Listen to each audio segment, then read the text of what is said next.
Hello, world.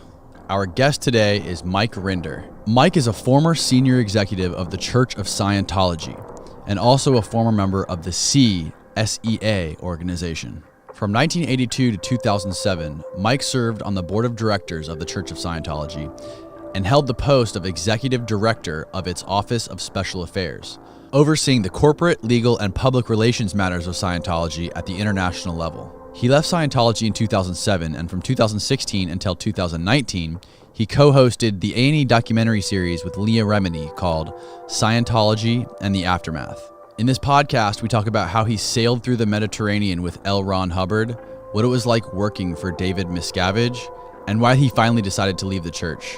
Please enjoy this conversation with Mike Rinder.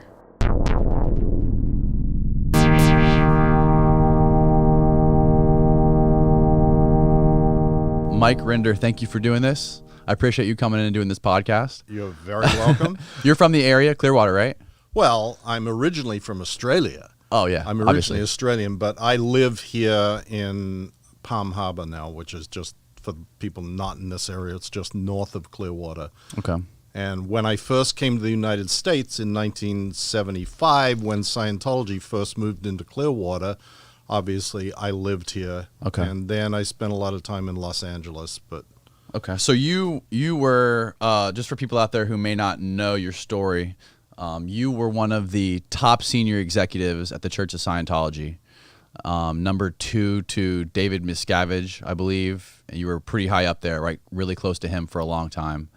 And why don't you just go ahead and give us like a brief background of how you got started in all this?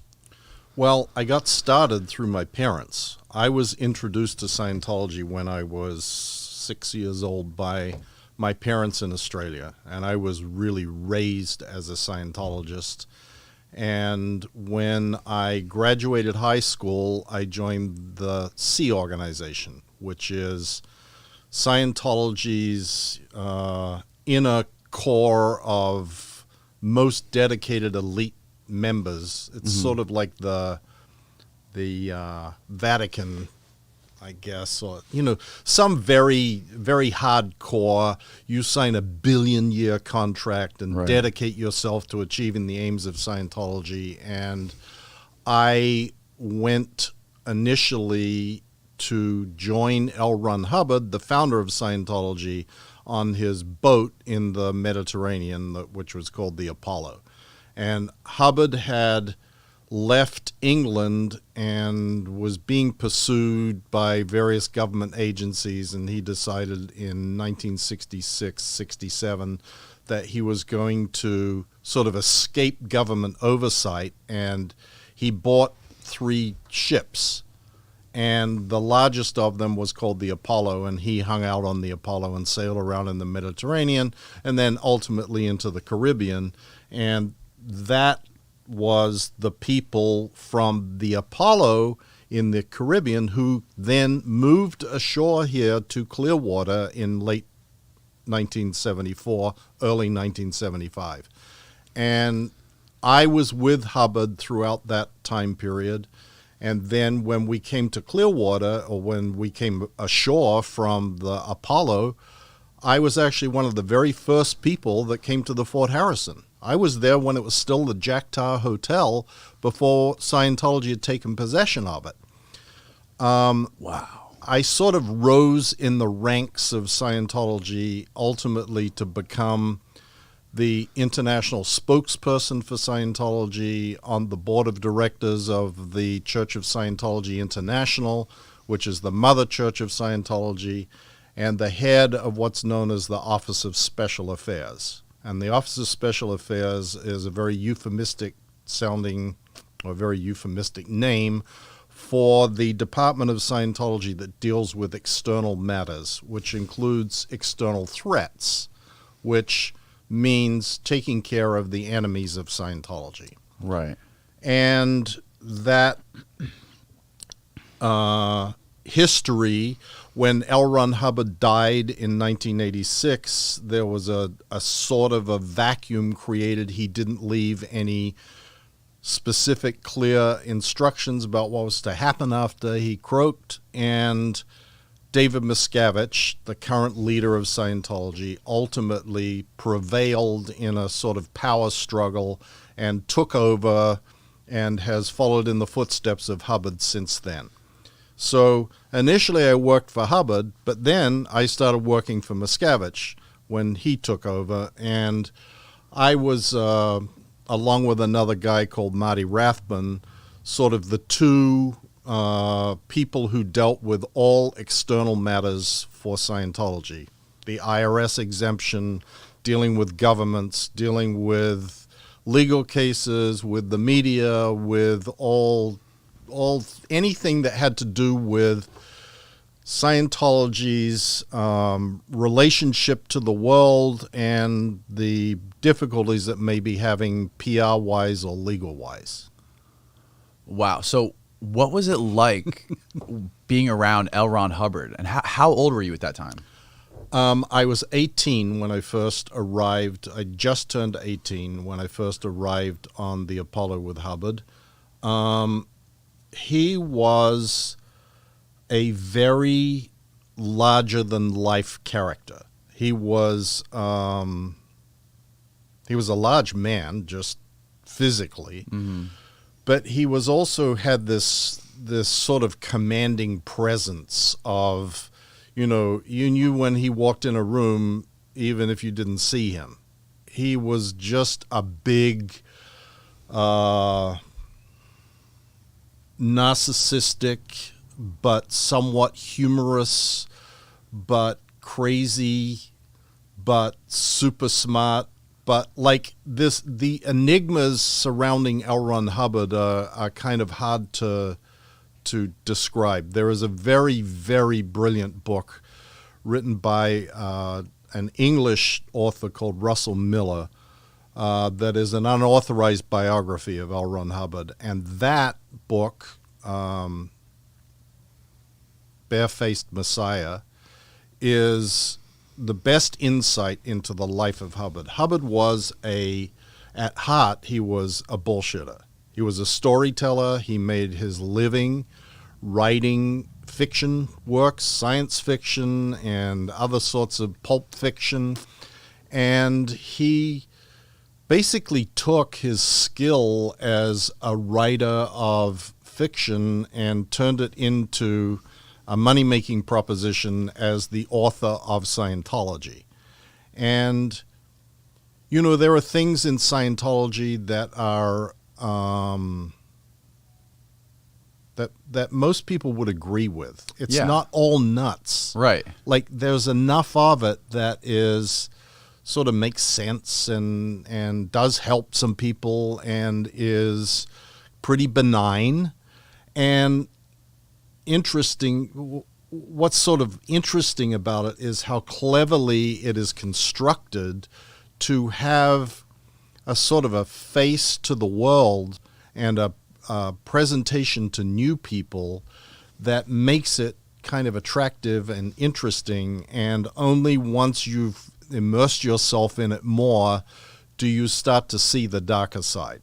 Right. But yeah, it seems like it, and at least for face value, it seems like a very productive, get shit done, get rid of the negative influences in your life, and it's a very positive way to, be a better version of yourself in all aspects, at least for face value. Well, that's what it promotes. Right. And like I said, there are aspects to it that are presented to the world that make it appear that way. Mm-hmm.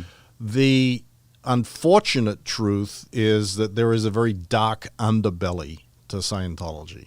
And, that's what we really covered in the Aftermath series that Leah Remini and I did. Mm-hmm. And now we are covering on the podcast that we are doing, which is called Scientology Fair Game.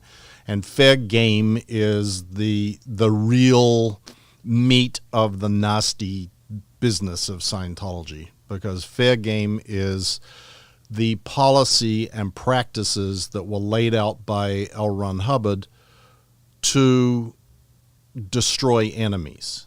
And Danny, you wouldn't believe the detail that he went into on how you go about doing that. And this is all written in documents that are they're not readily available. They're much more available now. WikiLeaks has got a bunch of them. I've put a bunch of them on my blog.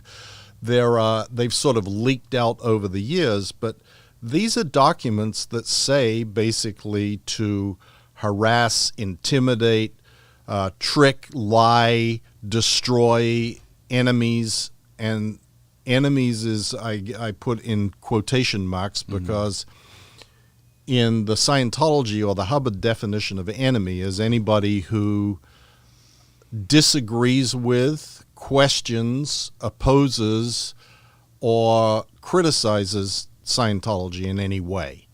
It's not, you don't have to be an out-and-out criminal to be designated an enemy of Scientology. Right. You can just be a person who speaks on TV or does an interview or writes a story. I mean, Tom Tobin and Joe Childs are enemies of Scientology. The reporters from the Tampa Bay Times, in fact, back in the early days of Scientology in Clearwater, there was a reporter for the then St. Pete Times, Betty Orsini, who had exposed the fact that Scientology had purchased the Fort Harrison, because when that was done, it was done under the guise of being a front group called the United Churches of Florida. Right. And the Southern Land Development and Leasing Corporation. And it was like she exposed that and she became an enemy, and there was a bunch of things that were done by Scientology to try and destroy her career and her life, get her fired from the St. Pete Times, get her husband to divorce her. I mean, it was like an out-and-out campaign.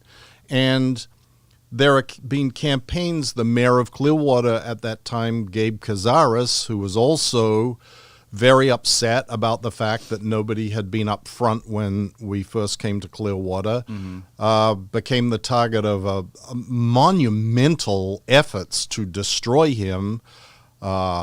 He was set up in a fake hit-and-run accident at a conference in Washington, D.C. They planted documents in files saying that he was bigamously married to a woman in Mexico. They got students, quote, students who were young women to claim that he was having affairs with them.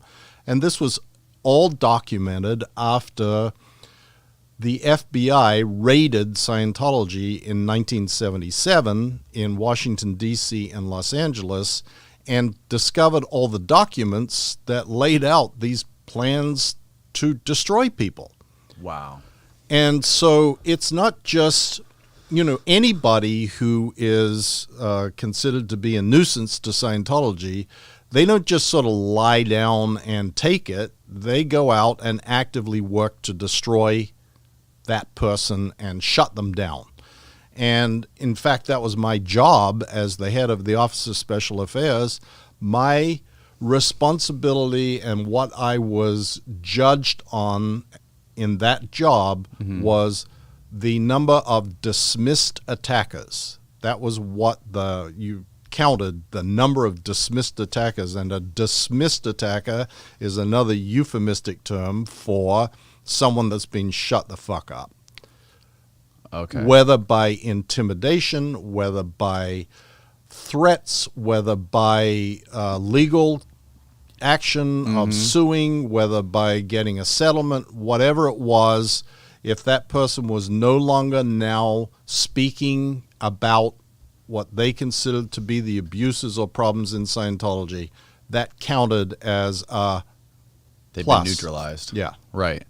So you were the head of this specific operation of neutralizing people that were outside of Scientology, trying to discredit Scientology. Correct. So going back, when you first came back to Clearwater on Apollo, the boat, when you first started working in the Fort Harrison flag building, what were you doing there? At the time, I was the telex operator. Okay. Scientology still used telexes. And that's because back in the 1960s, telex was the sort of communication method of choice. And strangely in Scientology, there is this sort of thing where if L. Ron Hubbard said it, then it can't be changed. Right. So Scientology continues to use telexes to this day, even though they may not use telex machines per se anymore, you know, the clackety, clackety, clack, and they transmit over, you know, fiber optics with a computer terminal. They still call them telexes because that's what L. Ron Hubbard said is the method that you're supposed to communicate. So I digress always, Danny, into all sorts of strange, oddball facts about these things. But I was in charge of sending and receiving communications from Scientology organizations all over the world into Clearwater. Okay. That's what I did. And how old were you again? By that time, I was 22. 22. And at that point, you were already working with David Miscavige, who is the leader now? Like, you guys were... No, David Miscavige hadn't even come into the Sea Org by then. Oh, really? No. At what point did you finally meet him? I think in 1976. Well, actually, back up. Okay. Truth be told, I met him and his father and his mother and his brother and his twin sister and his younger sister back in 1969 when I traveled to England with my parents to go to the home of L. Ron Hubbard, which is St. Hill Manor in East Grinstead, Sussex. David Miscavige's parents were also there, had traveled to England to go to the home of L. Ron Hubbard and study Scientology. And I met Dave, his sister Denise, his twin sister Denise, his younger sister Laurie, and his older sister Ron, and his mother and father then. Ron Jr. joined the Sea organization like a year before Dave did. And I was friends with Ron Jr. in the Sea Org. And then Dave came, and I think it was 1976, and he came to Clearwater. He was 16. He had not finished high school, and he came to Clearwater to join the Sea Org and then ultimately to go work with L. Ron Hubbard, who had by this time moved to California. Okay. Now, what was he doing? Like, what was his day-to-day job? Well, there's many, but when he got pretty quickly, he went to California, and he was an assistant cameraman. L. Ron Hubbard at that time fancied himself as a movie director and producer and was doing movies to promote Scientology and to train what's called auditors in Scientology, which is Scientology counselors. Right, okay. And he had set up this sort of makeshift movie studio on a property near La Quinta in California, which is just outside of Palm Springs. And David Miscavige was brought there, and he was the assistant cameraman on those shoots. And there was pictures of Miscavige standing there with L. Ron Hubbard. Really? With a you know, old style, I guess it's a 35, it's probably not even a 35 millimeter camera, whatever, with an old style movie film camera. Film camera. Yeah. And then from there, Miscavige graduated to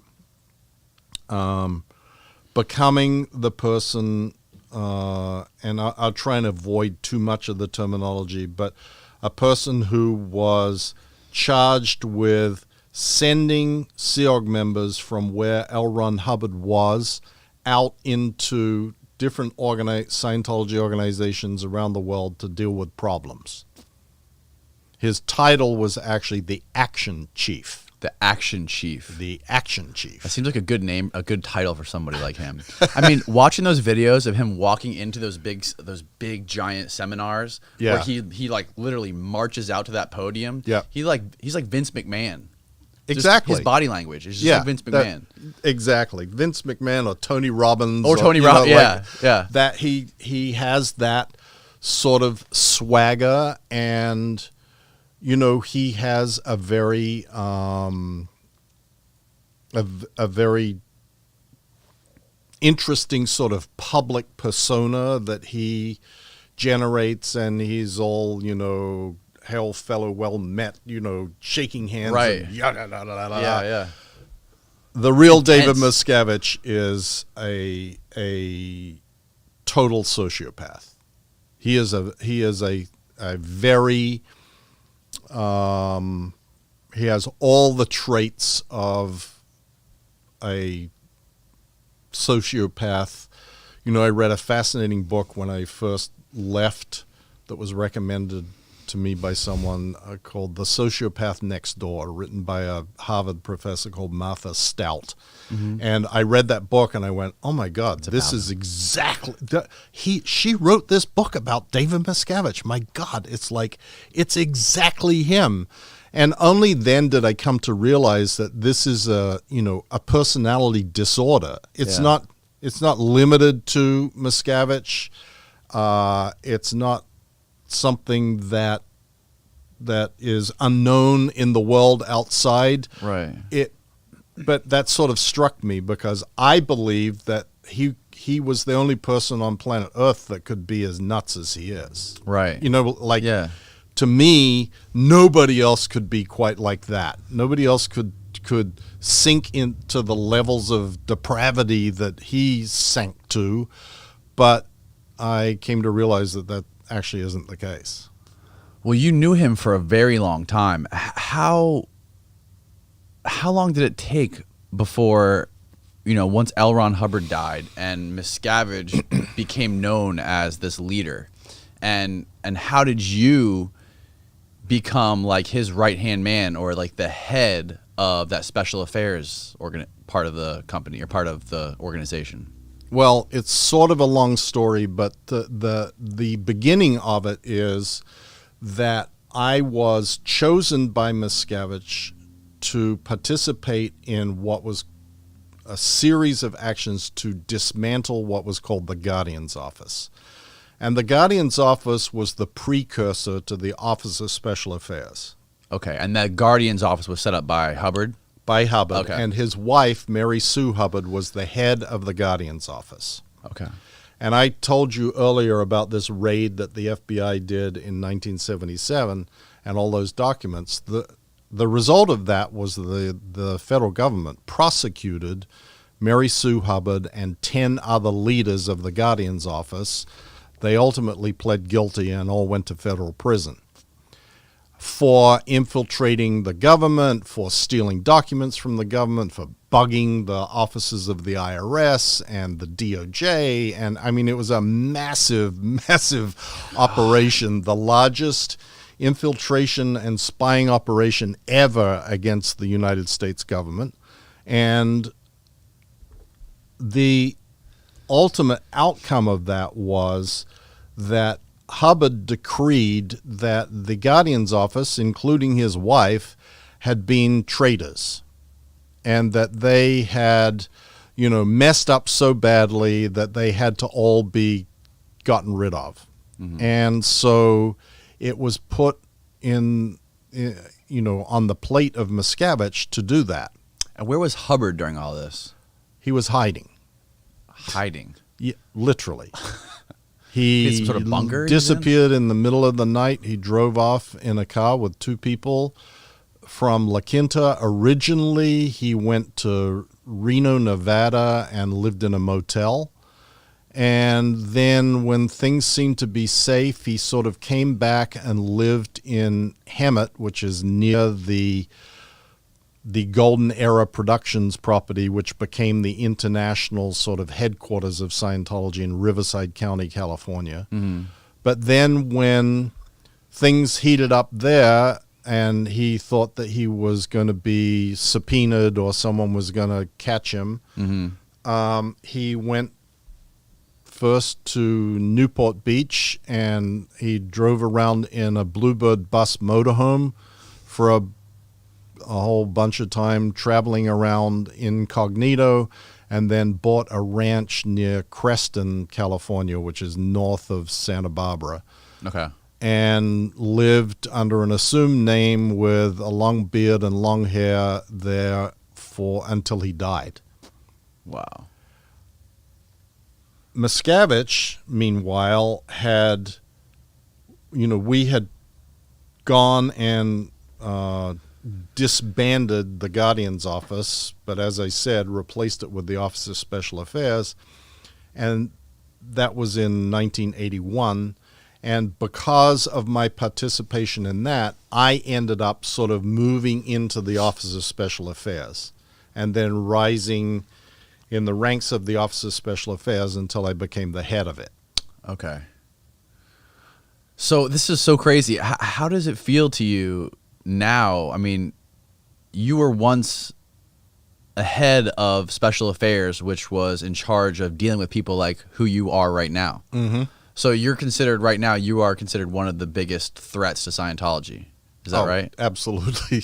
Yeah, they devote a lot of time, a lot of money, a lot of private investigators, a lot of websites, a lot of smear campaigns to me and Leah Remini. We're like number 1 and 2 on the hit parade of Scientology. And so how does, knowing what you know, Yeah. because you were the head of that and you obviously saw everything that went on, like the top tier of the organization as far as handling people like yourself, how does that make you feel now, being one of the number one people who are outspoken about this? Well, honestly, I feel like I have a responsibility to do it. I feel like I have a responsibility to all the people who have been abused by Scientology and will continue to be abused by Scientology. I feel like, there probably isn't anybody else in the world who has the insight and the knowledge that I have to be able to dissect what happens and expose the truth about what really is going on. Mm-hmm. That is coupled with the, how the hell did I not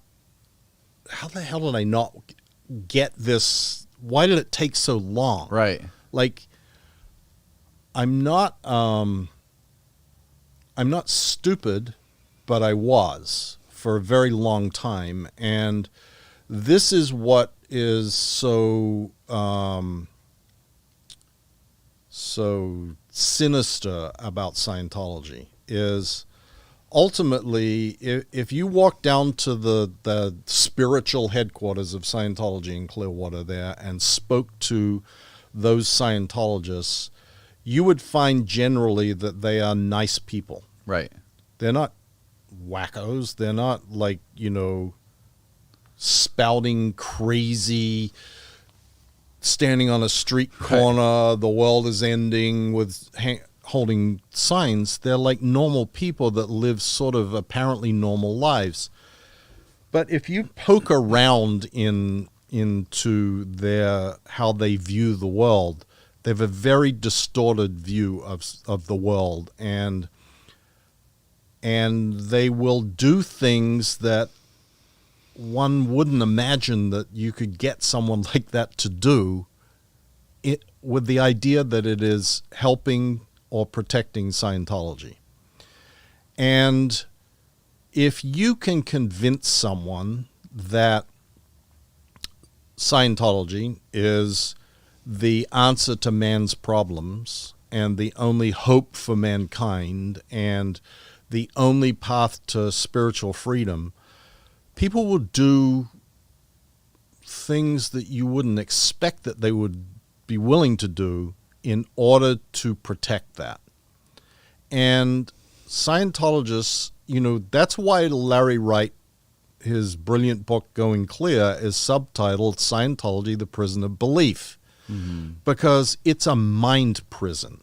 You get sucked in with the good ideas and what are apparently the good intentions of Scientology, and gradually start to believe this twisted worldview that there is an evil conspiracy of psychiatry and medical doctors and big pharma and governments who are seeking to control and enslave mankind, and that the only hope for mankind is Scientology. And if you ask any one of those normal-looking people walking down the street in Clearwater, what they just say the word to them, listen, tell me about psychiatry, you will get a blithering idiot rant from them about psychiatry are the enemies of mankind, they're destroying people, they're electric shocking them, they're doing prefrontal lobotomies, they're sticking ice picks in their eyeballs, they're doing this, they're doing that. Like, this is the us versus them mentality that is absolutely hammered into every Scientologist in the world.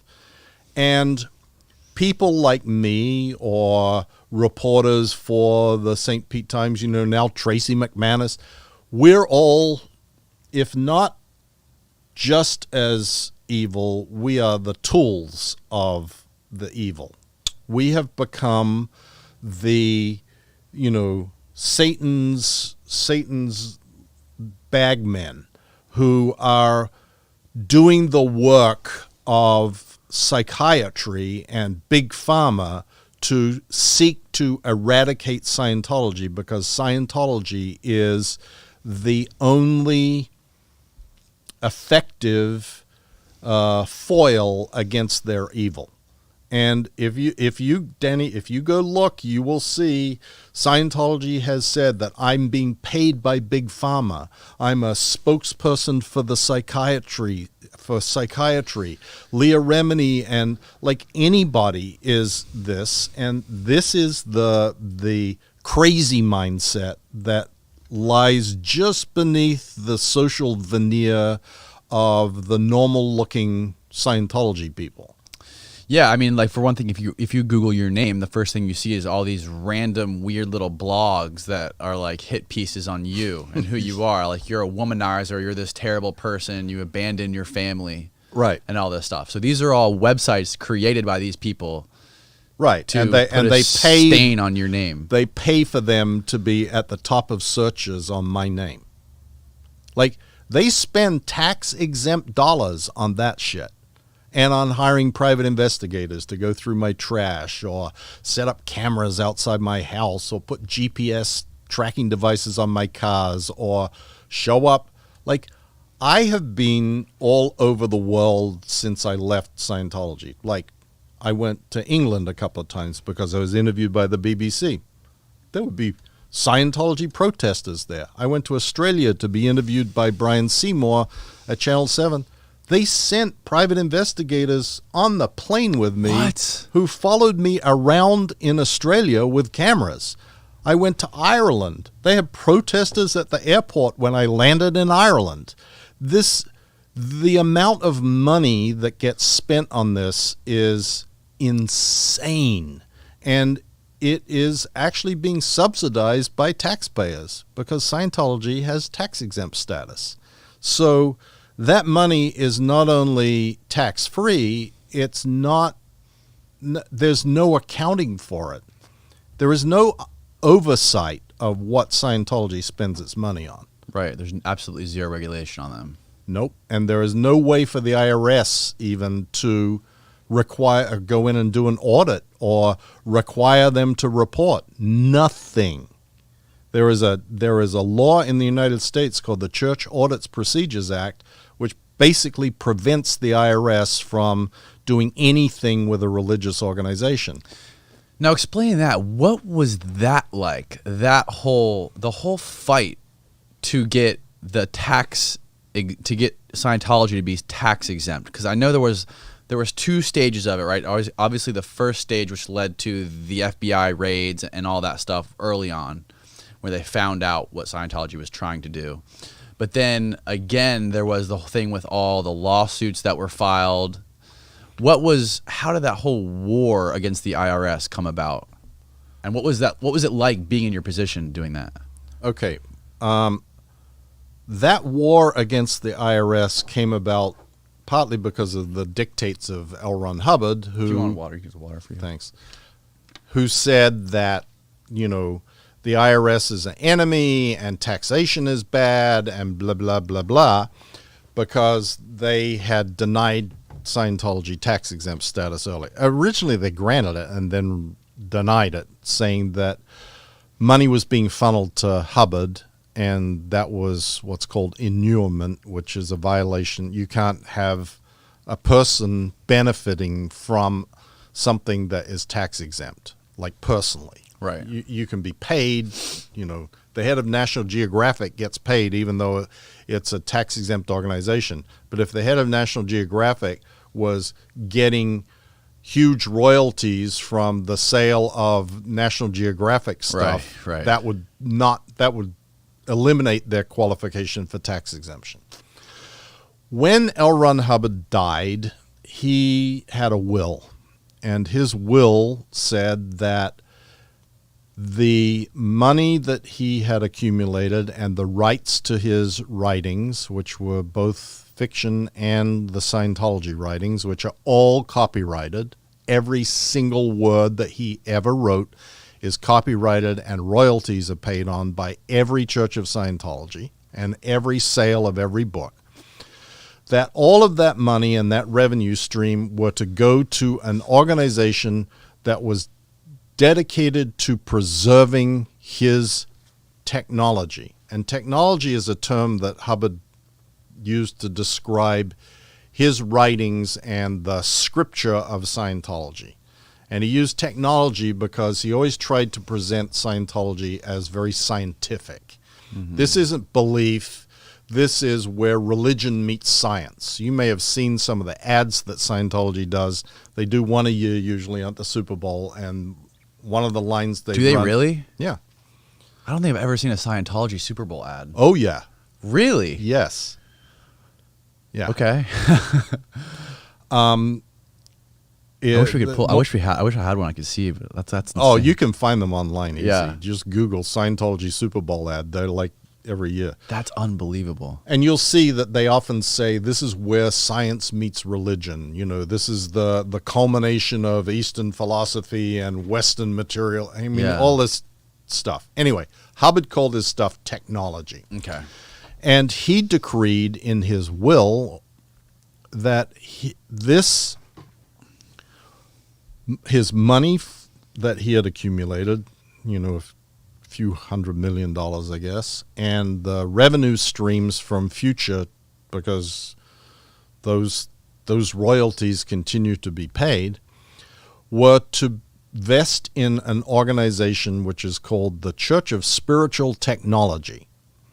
And the Church of Spiritual Technology was an organization that was established to preserve the writings and recorded lectures of L. Ron Hubbard on stainless steel, etched into stainless steel, stored in titanium pods in nuclear-proof vaults dug into the side of mountains.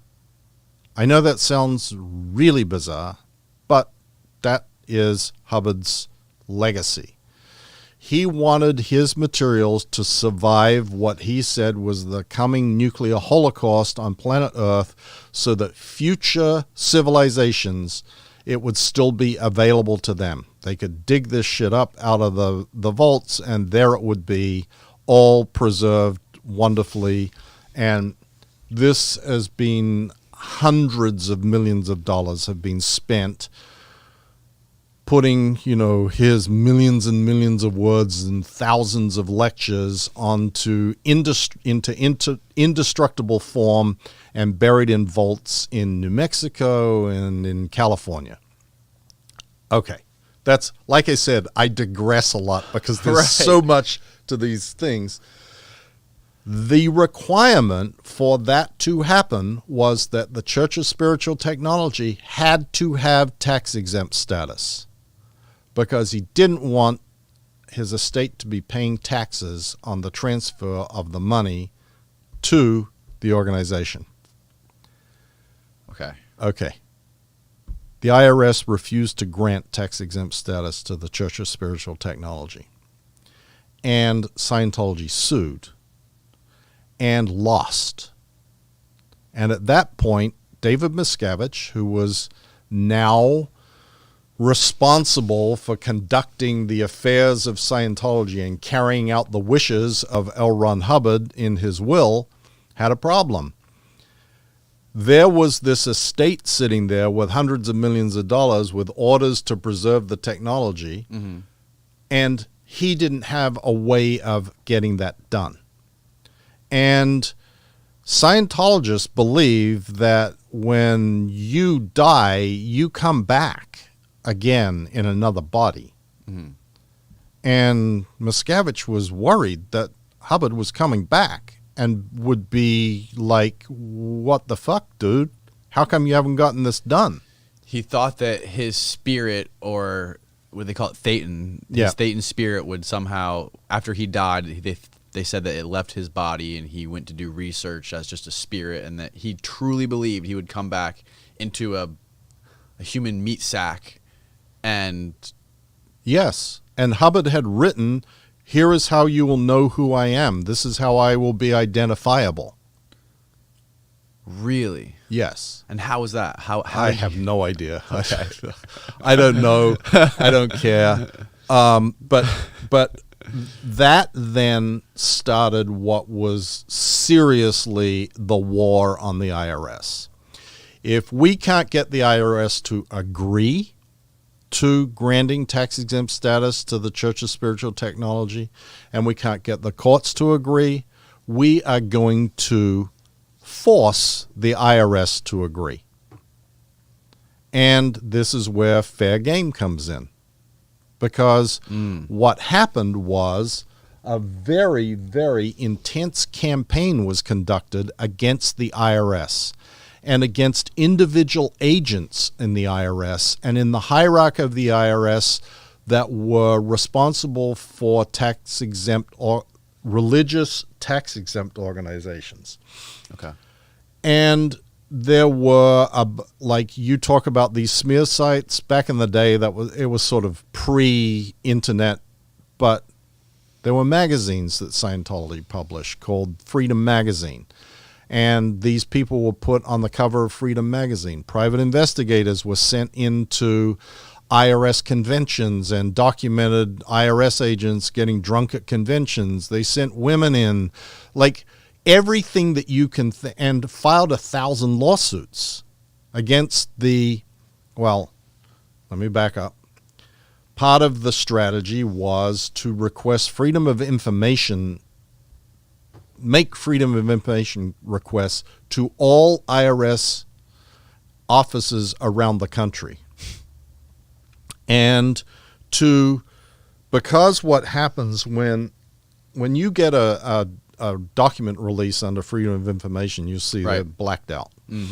But the same document may be in 5 different offices, and you'll get different blackouts from different offices. Okay. And if you've got enough people, which Scientology has plenty of people and plenty of money, you can sit and compare all these and start noticing, okay, here's this line was blacked out on this document that we got from San Antonio, but the same line is not blacked out on the document we got from Sacramento.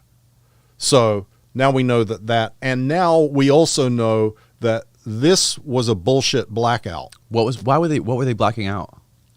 They black out names of people or things that they think are protecting confidential informants, or like there's all sorts of things that are justified in blacking out in a Freedom of Information Act document. Okay. So what happened was Scientology filed lawsuits where they refused to provide documents or where they provided documents that were differently vetted. Okay. And ultimately ended up with about 1,000. And filed lawsuits on behalf of individual Scientology parishioners who had their deductions to Scientology denied. They paid money to Scientology and claimed it as a deduction. Got it. Yep. They were denied. So they filed individual sued. lawsuits. And who told them to do this? The Office of Special Affairs. You. Yeah. Okay. Well, not me personally, but people that work for me. And this was all part of the campaign that was directed by David Miscavige to force the IRS into what's called a more amenable frame of mind. And that is one of Hubbard's writings where he takes a thing from either Sun Tzu or Clausewitz, Art of War, On War, these books that he studied that he then laid out these directives for Scientology to follow and said the aim of war is to get your enemy into a more amenable frame of mind. And that was the objective with the IRS, get them into a more amenable frame of mind. And it was very, very effective because ultimately what happened is David Miscavige walked into the IRS headquarters in Washington, D.C. and said, I want to meet the commissioner. I want to see the commissioner.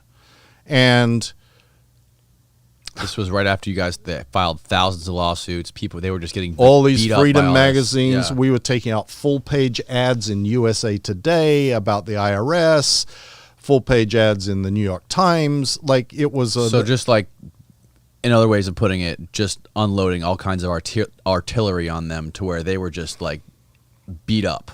Correct.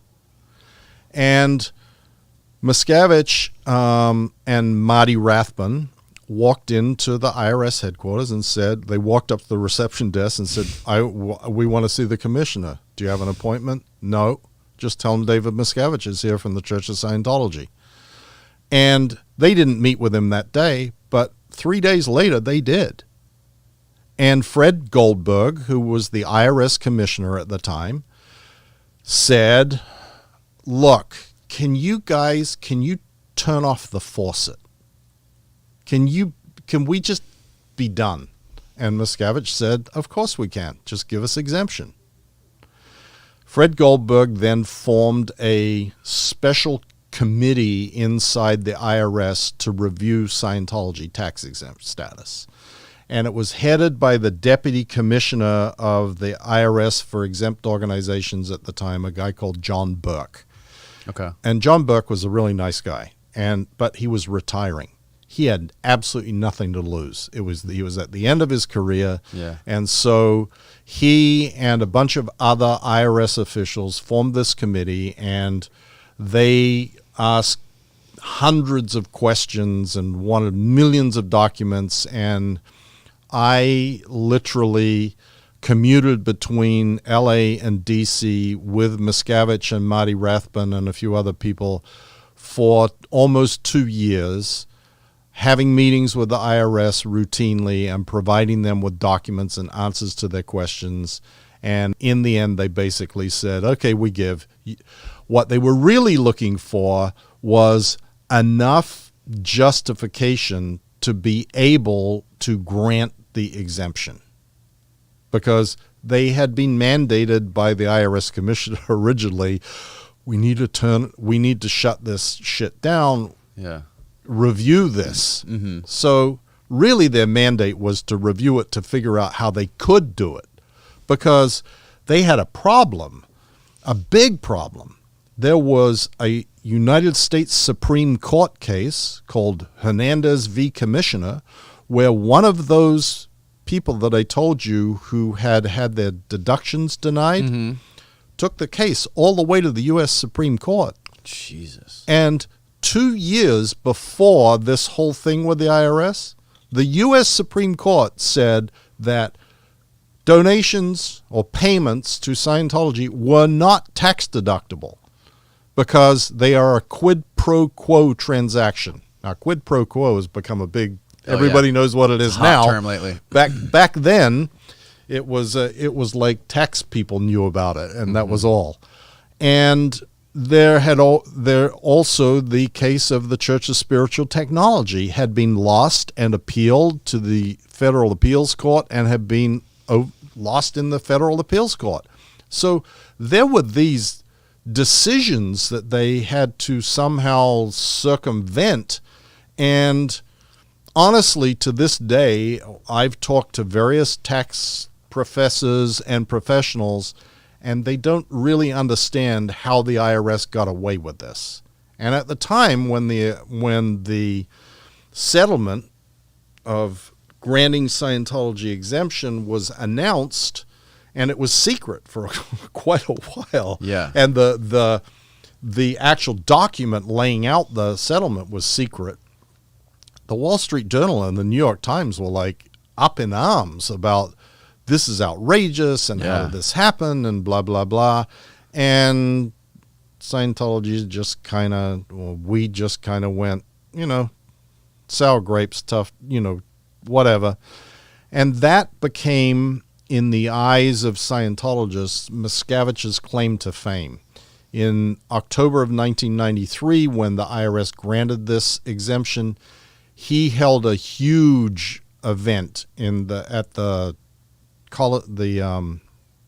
LA Sports Arena, and there were about Staples Center. No, it's before. It's where the Clippers used to play. Oh, okay, yeah. I know what you're talking about.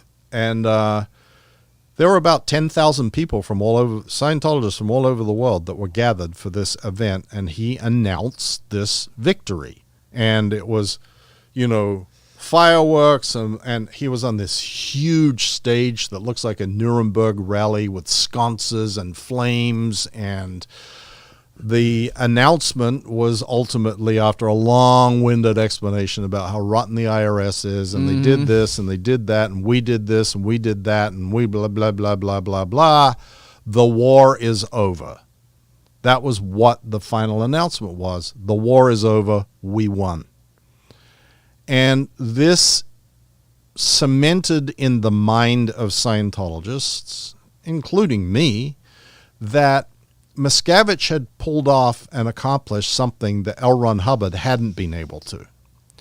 And that he had applied the exact policies of Hubbard on fair game and how you destroy enemies and how you go after people, always attack, never defend, etc., etc. And it worked. And the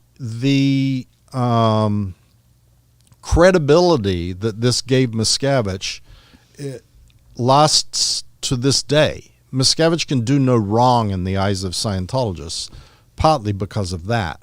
And when there is massive hits on Scientology PR-wise, like when Going Clear aired on HBO or when The Aftermath was showing, he would routinely order that all Scientologists were to rewatch that event. It's in every Scientology church and mission around the world, and people are ordered to come in and rewatch it's called now the Turning Point event.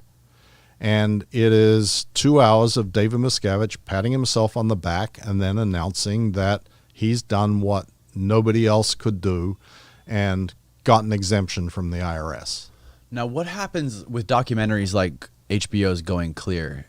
Do they, in Scientology, do they confront that?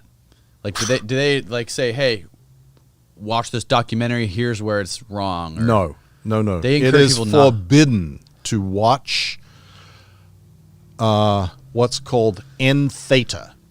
N theta is a Scientology term which means interpolated theta. With theta, like you said, is the term for the spirit or spiritual things, and interpolation is upset. And N theta is bad news. It's sort of short. It's the Scientology word for what we would say bad news.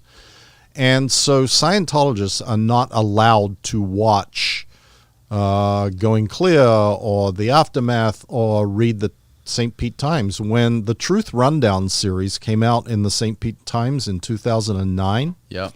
It's a three-part series article. Yeah. Scientology went around and bought all the newspapers, emptied all the newsstands in Clearwater so that no Scientologist would be able to get that paper. And that has happened routinely.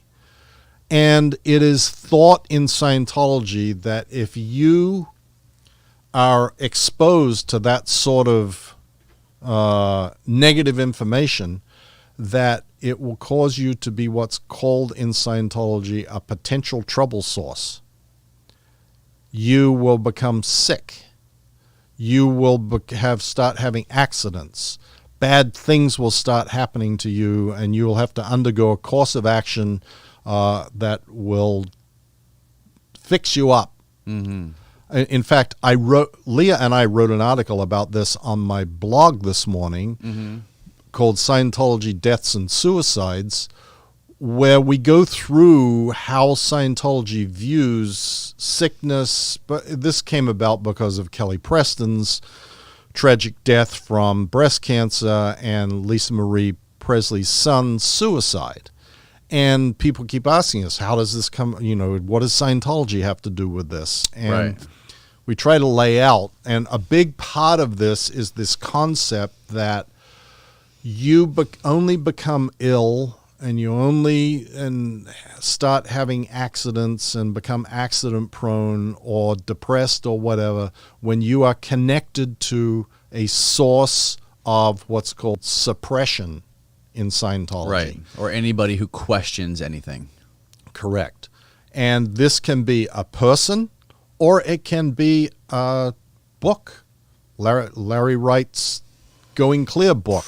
That could be the source of why you now suddenly became ill. That you read that book, and it is a connection to a source of suppression. And I mean, the title of that book, The Prison of Beliefs, it really encapsulates everything that you're saying. It's a prison because you can't question anything. No, it's complete closed-mindedness. Absolutely. Questioning in Scientology is anathema to Scientology. Right. There's no such thing. The word of L. Ron Hubbard is the word of God. It is not to be questioned. It is not to be interpreted. It is not to be taken in and refed out. It is just to be read exactly and applied exactly as it is read. And Scientology is a very, very literal organization or literal study. Mm-hmm. It is read what he says. If he says this, he means that, and that's it. And it's really bad form in Scientology to question anything or anybody, and most particularly to question L. Ron Hubbard. Mm-hmm. Although nowadays it's pretty close to questioning L. Ron Hubbard to question David Miscavige. Yeah. Like what he says is the law, and that's it. Where's David Miscavige today? Does he live around here? Or does he live in one of the big buildings? I know there's huge amounts of real estate that's owned by Scientology, but when he travels around, but when he's in Clearwater, he lives at the Hacienda Gardens, that apartment complex that is out there on Keene, just north of Drew, and okay, and he comes into the big superpower building, the big building across from the Fort Harrison, and with the bridge that goes over the road. Yes, exactly. Mm-hmm. And he has a private entrance that goes in. The garage door goes up and it drives into the basement, and he gets out in the basement and he goes up to his office that's in one of the corner turrets of that building. Yeah, and that's where he works. That's so crazy. He seems like this mysterious character now. Like, you never see anything about him in public. You never see any sort of interview with him by anybody. He's just in the shadows. Well, he doesn't want to be served with a subpoena. He is terrified of being served with a subpoena. Really? Yes. Yes, because he has a lot to answer for that he could not ever answer up about. That's another, brings up another topic, is a lot of people question you about David Miscavige in regards to the fact that you've come out about so much and you were so close to him. How come you haven't been able to give up enough information to lead to like an arrest of him or to send him to prison? Like, people Well, I would love to know the answer to that too. Like, I have talked to every law enforcement agency that I could possibly think of and given them everything and every document and everything that I have, and I continue to do so. Like, it's not from lack of trying, believe me. Okay. It is not from lack of trying. And the difficulty always with any sort of prosecution or even a legal case against Scientology is threefold. One, Scientology will turn it into a nuclear war. And just like, there is a bunch of writings by L. Ron Hubbard about making litigation punitive. And what does that mean? Punishing your opponent through litigation, making everything difficult, like noticing depositions, appealing every hearing, appealing every order, filing crazy stuff to disqualify the lawyers, to disqualify judges, to like anything and everything to make it as expensive and painful as possible for anybody to pursue a legal case against Scientology. Okay. It's a scorched earth litigation strategy that has proven very, very effective. Secondly, Scientology has, because of what I was saying to you before, this idea that saving Scientology or preserving Scientology is the most important thing for all of mankind. Scientologists will lie. If they believe that saying something would be harmful to Scientology, they won't say it. Let me give you an example. When we did the Truth Rundown series with Joe Childs and Tom Tobin at the St. Pete Times, me, Marty Rathbun, Tom DeVock, Jeff Hawkins, a bunch of people spoke to them and said, look, here are the things that have happened. And, part of this is we have witnessed and experienced ourselves on numerous occasions David Miscavige being physically violent with members of the Sea Organization. Those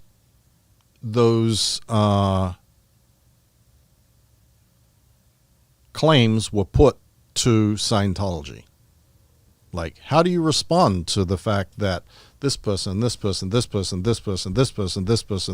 all swear that they have seen this happen? I mean, you even claimed in the HBO documentary that Miscavige physically assaulted you on numerous occasions, right? Yeah. And it's I've said it over and over. Right. And it absolutely happened.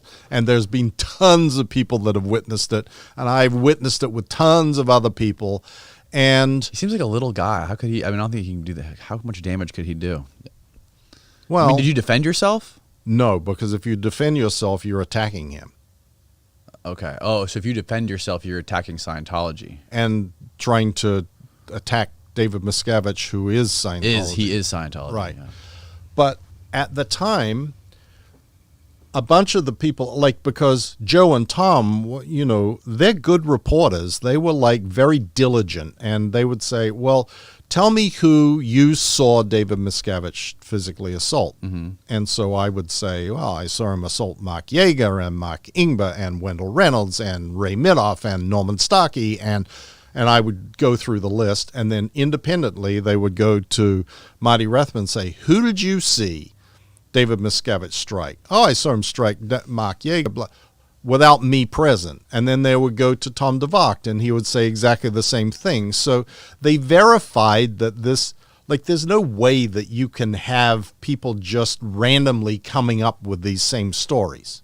Right. So they wrote, as they always did, to Scientology and said, how do you respond to the fact that we have numerous witnesses that say David Miscavige has struck Mark Yeager, struck Ray Midoff, struck blah, blah, blah, blah, blah, blah. Comes back the answer. This is outrageous. These people are all paid liars. They're this, they're that. And here are 50 affidavits signed by those very people, all saying they have never been struck by David Miscavige. And these things are completely manufactured lies. Just fabricated. Totally fabricated. But in their mind, this is saving and protecting Scientology. And this is a problem when prosecuting Scientology or filing a lawsuit is, and particularly in a criminal case, the standard in a criminal case is guilty beyond reasonable doubt. If you can create reasonable doubt, you have to be found not guilty. And reasonable doubt in the mind of a prosecutor, and they're not used to this, 5 people come in and say, this happened, and then Scientology gets wind of it for whatever reason, and they will have 50 or 100 people give signed, under penalty of perjury, affidavits saying it never happened. And they go, how do we prosecute a case like this? Mm-hmm. And it's sort of the hard thing for prosecutors to understand, to be able to put together a case, mm-hmm. when they always have to, make decisions about where are they going to invest their resources, what are they going to put their time and effort into, are they going to be able to get an actual guilty verdict. And so this is why now, after the exposés in the Tampa Bay Times and going clear, and then subsequently in the aftermath, David Miscavige doesn't appear anywhere anymore. Right. Because his weakness is that if he has to testify under oath, he may get people to lie with him, but particularly in a civil case, that may not be good enough. And he can't answer up for certain things. And there are things that he doesn't want to have to answer up to. Right. And so he stays out of sight. And, it's some comfort to me that he now has to live the life of a hermit. Right. I may be being harassed, and they may say shitty things about me all the time and follow me and do whatever, but I just live my life. Are you still being harassed to this day? Absolutely. Well, you just said it yourself. Look up my name, Google my name, and you'll see a bunch of ads from Scientology about how I'm a wife beater. My daughter has a website and she's a Sea Org member, by the way. Yeah, how fucked up is that situation? Your whole family. It's crazy. My son, my daughter, my ex-wife, my brother, my sister, all of these people are out there saying, what a horrible person I am, that I'm a wife beater, that I shake babies, that I'm a womanizer, that I'm a this, that I'm a that, like whatever. And again, this is pursuant to the Scientology idea that I'm a bagman for Satan, and that destroying me is good for the world. Mm-hmm. And that Hubbard says that anybody who is a critic of Scientology, and he wrote a thing about this that's on my blog, has crimes. They have felonies in their background, and this has been proven over and over. And even if you don't know what the felony is, you can be absolutely safe accusing them of committing felonies, because whether you got the right one or not doesn't matter. So this is how Scientology goes about things. They do disconnecting, right? Yeah, that's disconnection. That's and that's back to the theory of the bad things happen to you when you're connected to sources of suppression. And sources of suppression is someone like me. You, yeah. So my children, my mother, my brother, my sister, all the rest of my family, because if they want to remain Scientologists, they must disconnect from me. And because my daughter and son are both in the Sea organization, they must carry out whatever they are told to do in order to try and get me dismissed as an attacker. Have you ever tried reaching out to them? Yeah, absolutely. I went one time. My son, at one point, after I had left the Sea organization, had cancer. And I was unaware of it because nobody communicated to me. And in fact, Joe Childs called me up, the reporter from the St. Pete Times, and said, I just got off the phone with the lawyer for Scientology, and they said, you're such a shitty person that you didn't even try and see your son when he had cancer. I said, he has cancer? He said, yeah, I was afraid of that. You didn't even know. And I said, no, I had no idea. So I drove to the Fort Harrison. I was living in Palm Harbor. I drove to the Fort Harrison. I went to the front door. I said, I want to see my son. I understand he has cancer. I want to see him. They called the police and issued a trespass warning on me and sent a PI out to, with spittle bursting out, get off the property, get off the property. And I was basically escorted from the premises. And that was the second last time.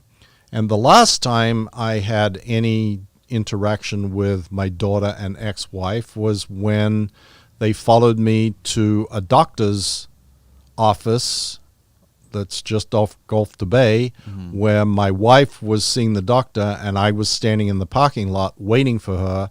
In fact, talking on the phone at the time with a reporter from the BBC, and my brother from Australia, my ex-wife from LA, my daughter from LA, 4 senior officials of Scientology and 2 private investigators showed up and started screaming at me. And Jesus Christ. It's such a fascinating story because I'm on the phone with the BBC and I said, John, you'll never guess who just showed up here. Guillaume Leserve, Dave Bloomberg, my daughter, Jenny Linson, blah, blah, blah, blah. And then you hear the screaming start. You fucker, you piece of shit, you fucking asshole, blah, blah, blah, blah, blah. And ultimately, this resulted in, I tried to leave. I tried to walk. I'd been walking around talking to him on the phone. I tried to get back to my car, and they sought to prevent me from leaving, and then took the keys out of my car and threw them away. And it was like this whole sort of insane thing that's all recorded on audio. Mm-hmm. And in the course of that, my ex-wife got a graze on her arm when she was trying to prevent me from closing the car door. And then when they threw away the car keys, I tried to get back out of the car to go to the doctor's office to call the sheriffs. Mm-hmm. And ultimately the sheriffs came, and when the sheriffs came, they did this report, and they called the paramedics because of the blood on her arm. Right. And the sheriffs came, and the conclusion of their report was that it was incidental contact that happened when I was trying to leave, that they had followed me there, and that I was trying to get away. It was no incident. And the paramedics report was she had a graze on her arm, and she refused further treatment and put the pain at a 2 on a scale of 1 to 10. That is the basis now for Scientology claiming that I have beaten up my ex-wife. Right. I remember seeing a video of that, yeah. I caused her permanent physical damage. Now the story is the bones, my daughter could hear the bones breaking in her shoulder, that she has had to have operations, that she has had permanent neurological damage that she'll never recover from. She can't sleep because she's in such pain. And this is now the campaign of Justice for Mum, which is the website that ostensibly is the website of my daughter.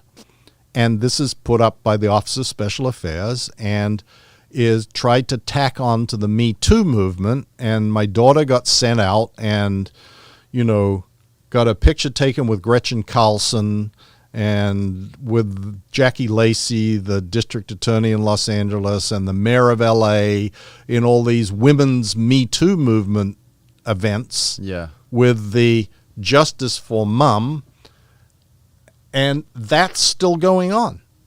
That website still exists. She still does posts on it. And in their video, they even had like a legitimate orthopedic surgeon in California. I don't know that he was a legitimate orthopedic surgeon, but I Googled him. He had a website. I don't know if he's legit.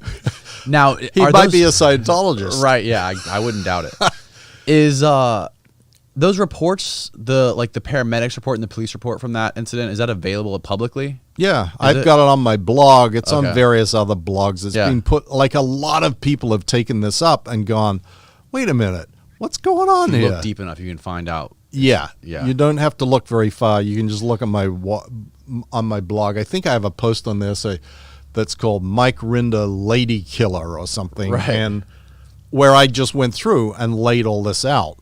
And in fact, in one of the upcoming episodes of the new podcast with Leah, we talked about this. It hasn't aired yet, but Okay. and I'll have all the documents because I created a little website to go with the podcast that just has the documents that we talk about on the podcast. Okay. That So they can website watch it got while you're talking that about it. website got hacked before it was even live.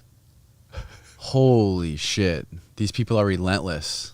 Totally. Now, did you ever worry, like, fear for your own physical safety? Or is it just kind of like cyber stalking, people, following you around? I mean, I know it can get weird, but has it ever come to, like, any sort of physical threat? Well, the only physical thing was this incident in the doctor's parking lot. Okay. That was physical. But no, this is mind games. Okay. It's the prison of belief, and it's the mind fuck of Yeah. I'm going to make you believe that bad things are going to happen to you, and unless you stop, and I'm going to make it uncomfortable and unpleasant and make you worry about your family and et cetera, et cetera. But I have never thought that any physical damage would happen. I mean, a few times some of the PIs have gotten sort of out of control. One of them ran into the back of me one time. They've, done crazy, like driving down Gulf to Bay and literally, no, US 19, and literally trying to keep up with me driving over the center median on US 19 in order to not get left behind at a light. And, that sort of stuff. But as for, sending around thugs with baseball bats, no, I don't. Yeah. I'm never worried about that. Now, going back, I meant to ask you this earlier. How could you possibly get into a scenario where you're somewhere with David Miscavige, who is like the supreme leader of Scientology, and he is beating you up? How does that situation come about, and what is the point of it? Well, how does that situation come about? It just happens sort of on a routine daily basis of anybody that's working around or with him. Like, what is he? Does he punch you in the face? That he Sometimes what does he do? slap, kick, comes up behind you and grabs you around the neck in a headlock, or wrestles you to the ground. Just random. He's like an angry little man. Right. And, he grew up as a wrestler. That was what he did. And he sort of takes out his aggression and frustrations physically. I mean, he's also very abusive verbally, too. I mean, he's like incredibly verbally abusive as well. But this happens routinely. Anybody that worked with him, and I don't know that he hasn't stopped doing the physical stuff when it's now that it's become so exposed. At least limited the scope of it to only the very, very inner circle. But for a while, it was very routine, and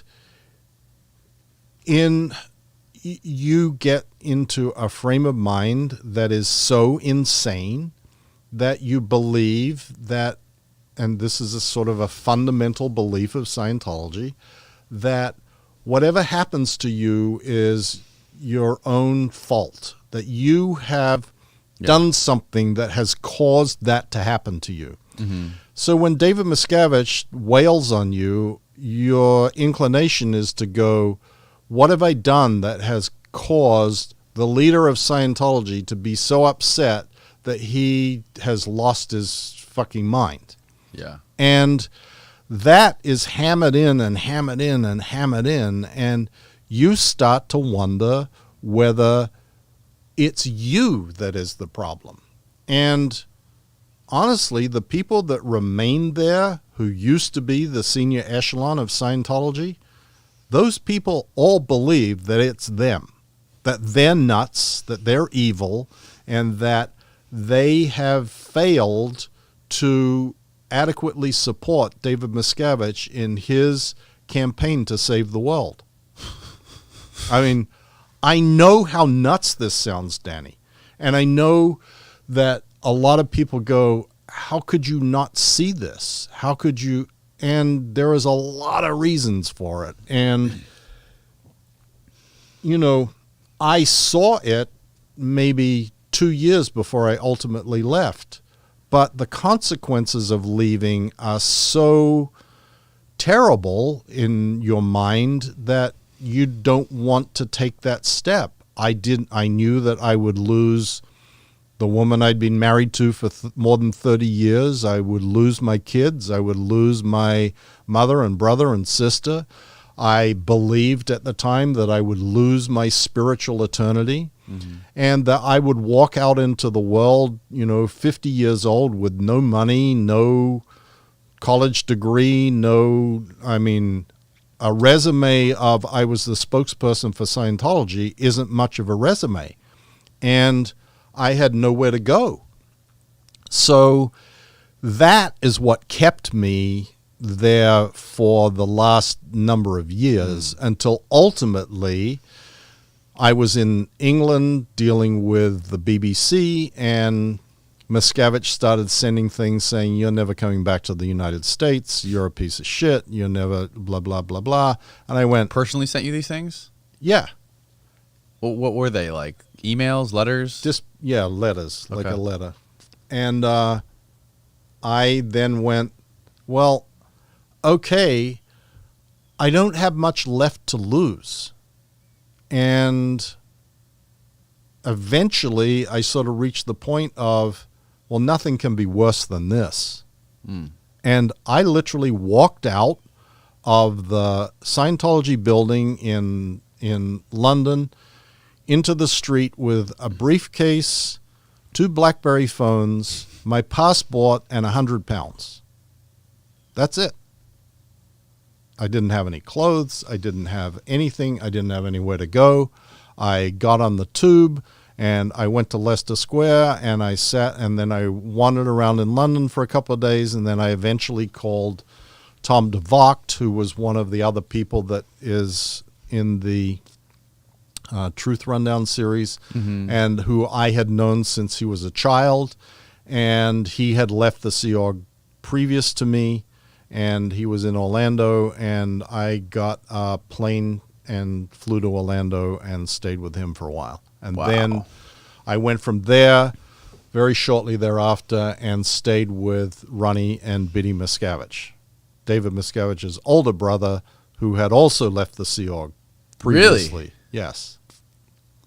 What was that? What was it like hanging out with them and being around them?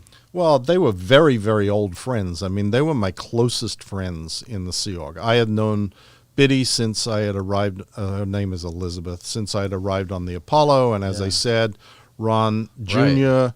from when he had first arrived in the Sea Org, and we had been very close. Our kids had grown up together. Jenna Miscavige, who ultimately wrote a book after she left about her uncle, was really raised with my son, Benjamin, together. They were like brother and sister. And it was very, very helpful to me because Ronnie and Biddy had left a couple of years before me. And it takes a while to unravel your thoughts Right. and how you see things and what you think about things and figure out whether you're looking at something because that's what Scientology taught you, or you're looking at something because that's what it really is.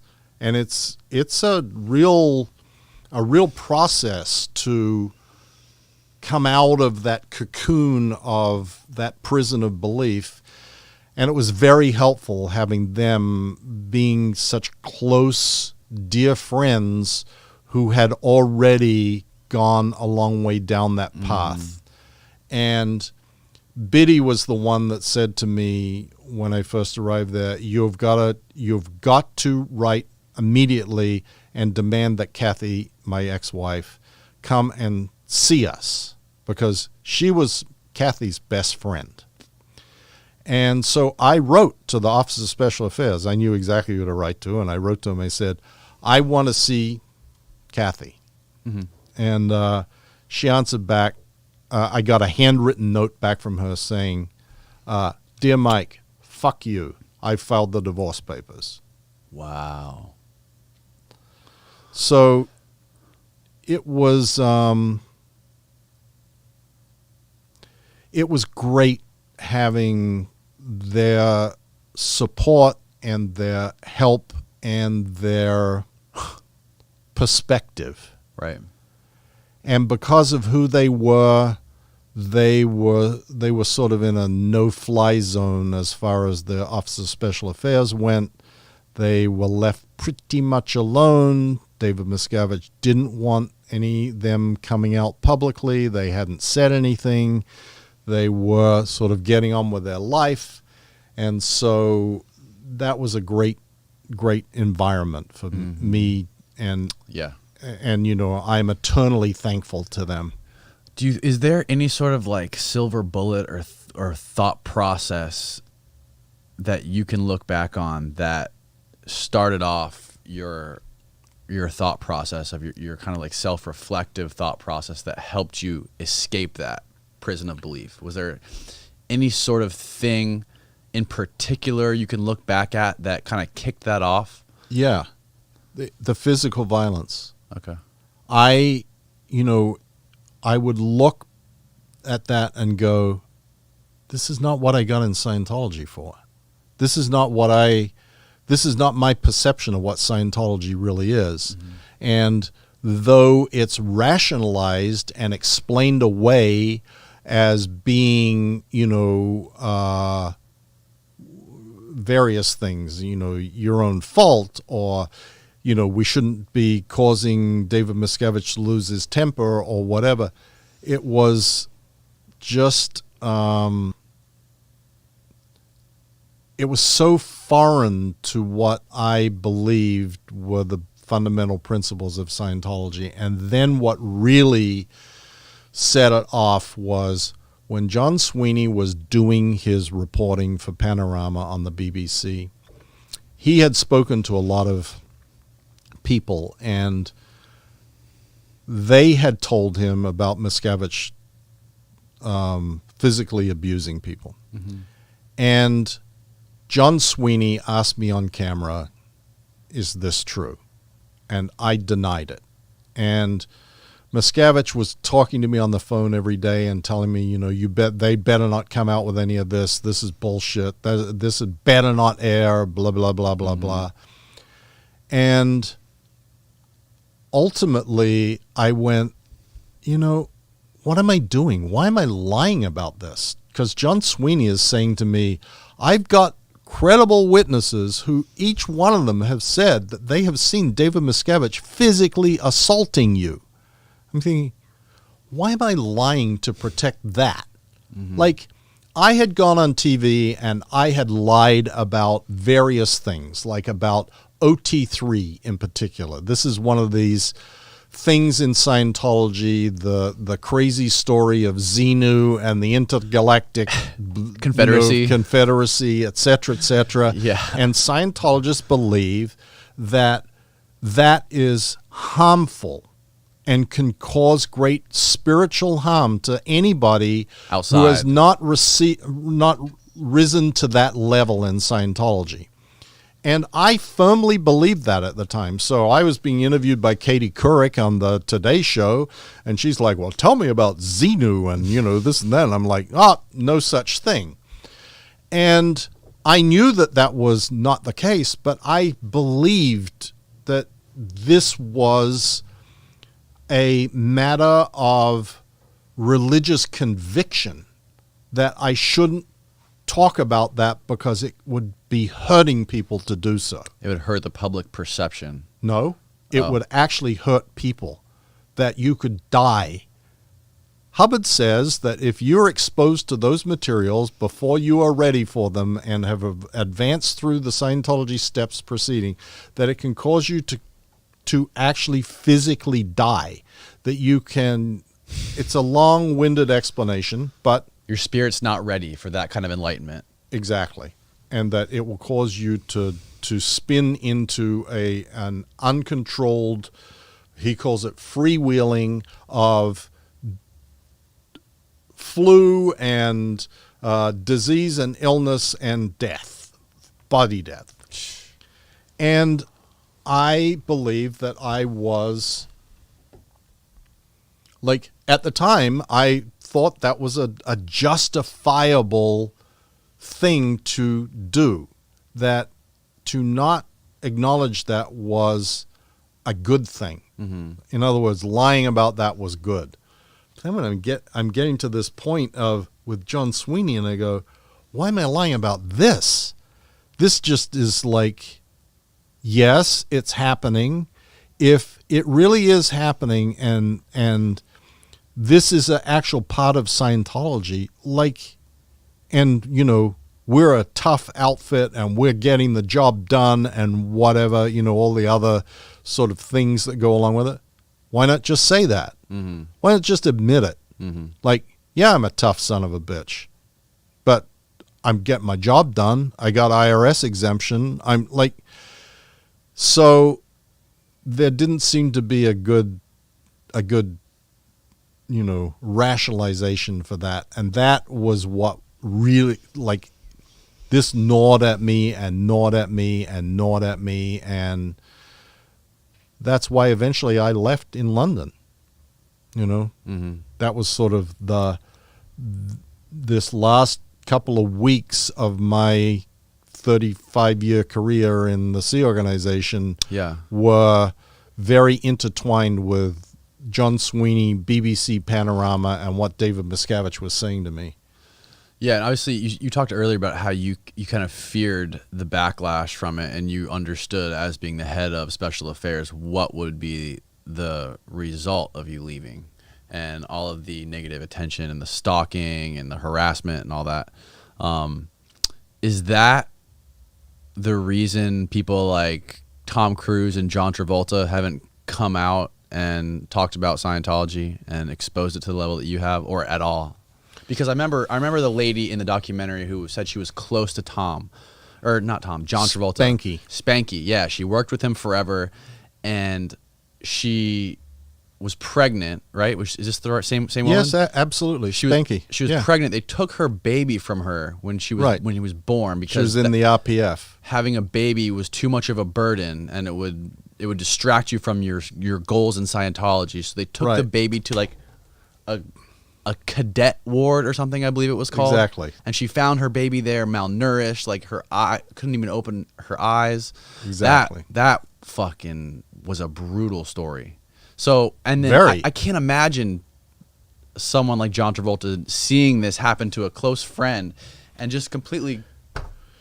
Well, John Travolta, the short answer to that question is, if they're not out and exposing Scientology, it means they're still true believers.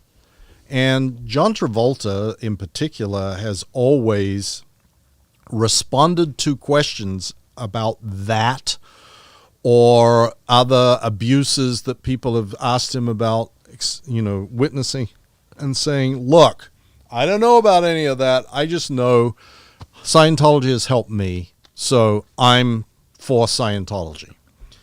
And he's gotten away with that for a long time and, gotten away with it. I mean, that's his prerogative to say that if he wishes, that nobody follows up and goes, yeah, okay, but, isn't that pretty irresponsible of you?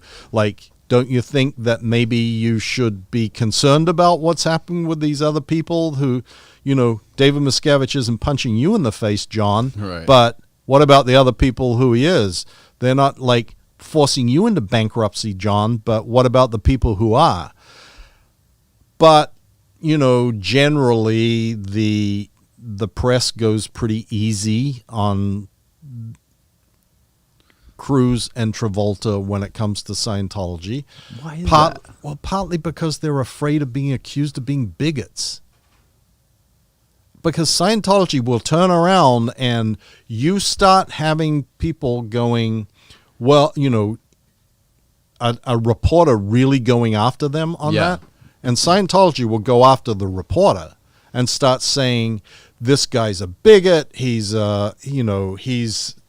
doing, would he ask Frank Sinatra about his Catholicism? Would he tell, would Richard Gere be interrogated about his belief in Buddhism and blah, blah, blah, blah, blah, blah. And there are all these lines. And so, reporters, for the most part, are also somewhat intimidated by Scientology's reputation. And, there's a couple of them who have not been. John Sweeney and Brian Seymour in Australia have said, I want to ask and I will ask Tom Cruise these questions, so they get banned from any interviews. So Tom Cruise goes on a press junket for his next movie, Mission Impossible 27 or whatever it is that's coming. Yeah. And Brian Seymour and John Sweeney are on the list of reporters who are forbidden to participate in the press junket because they only want people that will ask them puffballs. So, I don't know. It's, I'd love to have a sit down with John or Tom. And Leah and I have offered that many, many times. Leah and I have tried to get any Scientologist to talk to us, either on the Aftermath, now on the podcast. Anybody, come on, let's have a discussion. Yeah, you can defend whatever it is and put forth your position, but they are definitely afraid to do that. They just won't put themselves in a position where they are having to answer difficult questions. So they don't even have any spokespeople anymore. Do you think the reason that people like John Travolta and Tom Cruise don't come out or leave Scientology is because they're afraid they have too much dirt on them from the auditing sessions? I don't think that. Because I know that in the documentary, again, I know there's a mention of hidden cameras in some of those because John didn't want cameras in his sessions, so they hid cameras, right? Well, they're hidden in every auditing room, but yeah. Yes, that's true. So you don't think could there be enough dirt to where there could be? Certainly there could be. You're asking me, do I think that's the case? I don't think that's the case. I think, if I was the PR person for Tom Cruise or John Travolta, I would tell them, look, the best PR you will ever get is to say, I'm no longer a Scientologist. Oh, for sure. And if Scientology then comes out and says, yeah, but you're fucking dogs on the side, you just go, oh, that's just Scientology. It's easy to deal with these days. Like, those guys Which one of them's fucking dogs?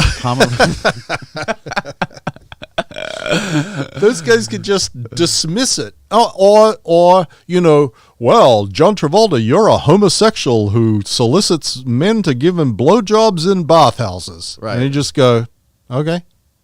There's worse so things what? out there, yeah. And what if I did? Mm-hmm. So what? Like, you're not going to come to my movies? Hey, I guarantee you there will be a lot more people that will not come to your movies because you're a Scientologist than people who will not come to your movies because you gave someone a blowjob in a bathhouse. Right. So what do you got to lose? So I don't believe that is why. I believe they're true believers. And I believe that they are still in that mind prison of belief. Do you think they'll ever come out? God, I hope so. I mean, I hope everybody ultimately will. Yeah. I hope everybody will ultimately see things more clearly than they can when they're sitting inside the bubble of Scientology, including my own children. But it's hard. It's a hard thing to do. And ultimately, in my experience, what happens is there is some straw that breaks the camel's back. Mm-hmm. And it's not that someone comes along and tells you Scientology's bad or this is bad or that's bad. It's some personal experience that you go through and you go, wait a minute. You can't convince, one person can't convince another person. It has to happen from inside. Exactly. You can then, if they're questioning or they have doubts or they're wondering what's going on, you can then give them information, and that often helps. Like, that's what happened with Leah.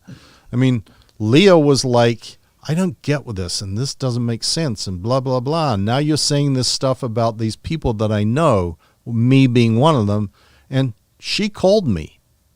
Before she left Scientology, she called me and she said, I want to know what's true. Right. What was the straw that broke the camel's back for her? The incident at the wedding of Tom Cruise and Katie Holmes, where she asked, where's Shelley? Who's Shelley is David Miscavige's wife, who's been disappeared for more than a decade and nobody has heard from her or seen her. Really? And she was at the wedding asking a bunch of people, hey, where is she? I guess she was at the table with She was Tom at the table and asked actually Tommy Davis, who was at that time, he had taken over from me as the international spokesperson of Scientology, and he was like the handler for Tom Cruise, and she asked Tommy Davis, and that's when he famously said, you don't have the fucking rank to ask. And that then resulted in her being ordered to come to Clearwater and scrub toilets and undergo. That's what she was doing. Yeah, undergo expensive sec checking, which is interrogation on the Scientology e-meter that she paid $300,000 for, and then she never got answers, and nobody would ever answer her, and that just sort of. That's not a good thing to do with Leah. Not like Jesus, dude, that is insane. When she gets onto something, she just does not stop. And so she ultimately just said, you know what? Fuck you people. I'm out of here. I'm not dealing with this anymore. You won't tell me the truth. I'm not going to participate. And then... This is after she gave $300,000? Yep. She got that back. Oh, really? Yep. How would you? Unusually. No. She went... David Miscavige tried to handle her, and part of his handling was saying, yeah, that was all a mistake. That shouldn't have been done. The people that did that were all bad, and here's, I'm going to give you your money back.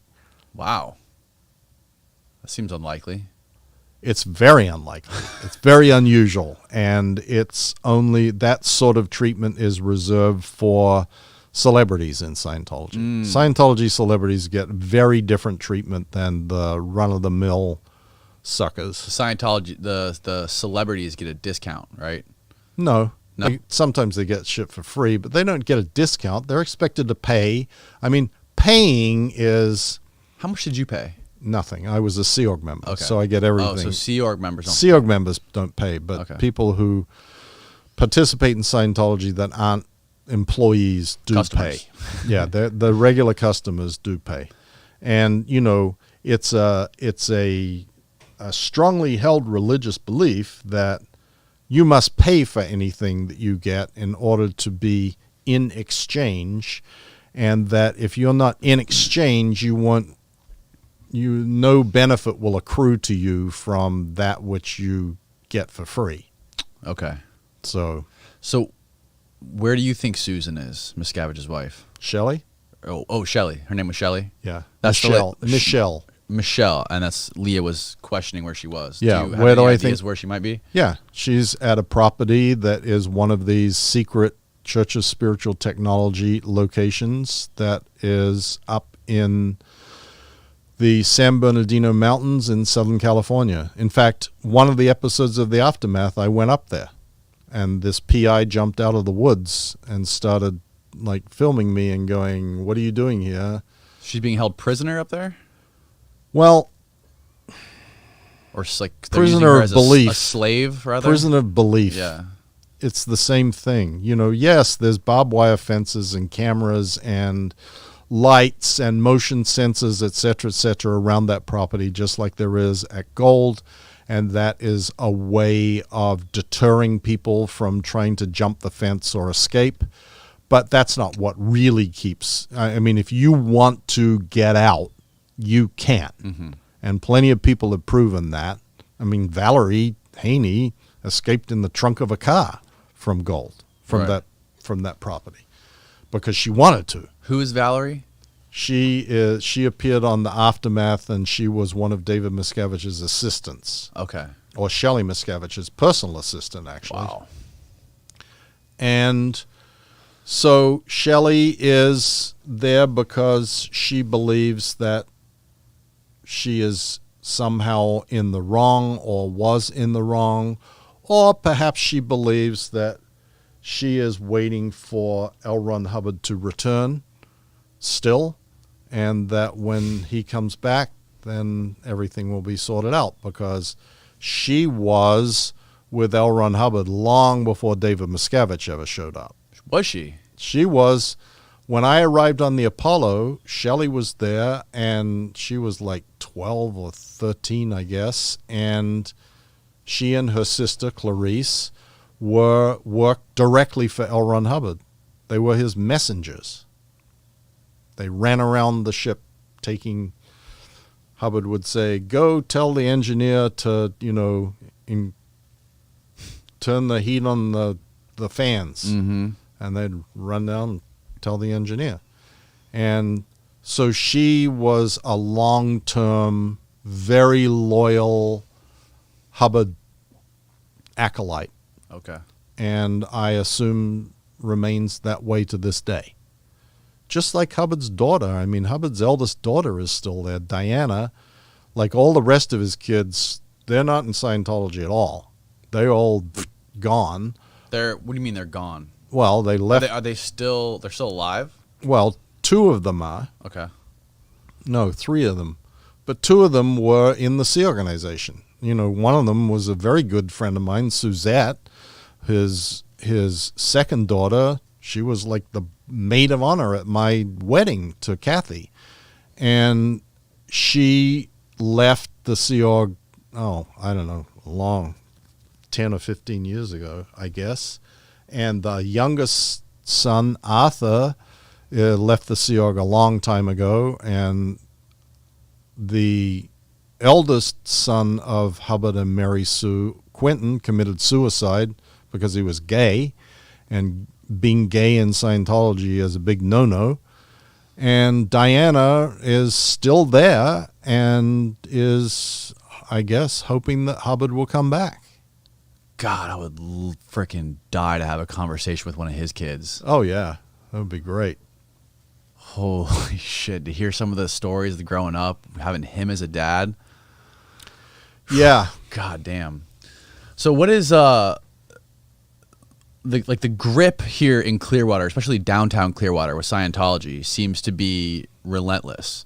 And it seems like Clearwater cannot escape this tight grip of Scientology. It's been dead for so long. I know Scientology owns a lot of the real estate around there, but what is the deal with, and there's people walking up and down the streets 24/7 who, I don't know what they're doing, where they're going, but what is the deal with Scientology and downtown Clearwater staying the way it is? Well, that Clearwater is what Scientology calls its spiritual headquarters. Clearwater is the top of the Scientology spiritual organizational hierarchy. It is not in international management of Scientology around the world. That happens in Los Angeles or in California. Clearwater is the spiritual headquarters. But what that means is it's where all the money is made. They make, upwards of $2 to $3 to $4 million a week there. And because people come from all over the world. Scientologists come from all over the world. From auditing? Yep. Okay. And ultimately, you have to come to Clearwater if you're a Scientologist and you want to go to the top of the Scientology bridge. Okay. You have to come to Clearwater. Okay. And all of the whales of Scientology, that's their organization. The people that have unlimited funds, the Bob Duggans of the world, who have, hundreds of millions of dollars. This is where they gravitate to. Sorry, real quick, I want to interject. Sorry to interrupt, but there's this guy I wanted to mention from, I think, South Florida. He's a online real estate guru, and he posted a video on his Instagram. His name's Grant Cardone. He's a complete lunatic. Is he? He's a con man. Grant Cardone is a used car salesman. And in fact, when I was selling used cars, there were two guys that have videos and seminars for car salesmen. One of them is Grant Cardone. He's like whatever. Yeah. He's Grant Cardone. Sales courses, right? Yes. Yeah. And investing other people's money in REITs, real estate, and a bunch of people can invest into commercial real estate and get the benefits of it. Yeah. And anyway, people like him. This is Clearwater is where he comes and where he gives his money to, and this is a massive source of revenue. It's the biggest source of revenue for Scientology in the world.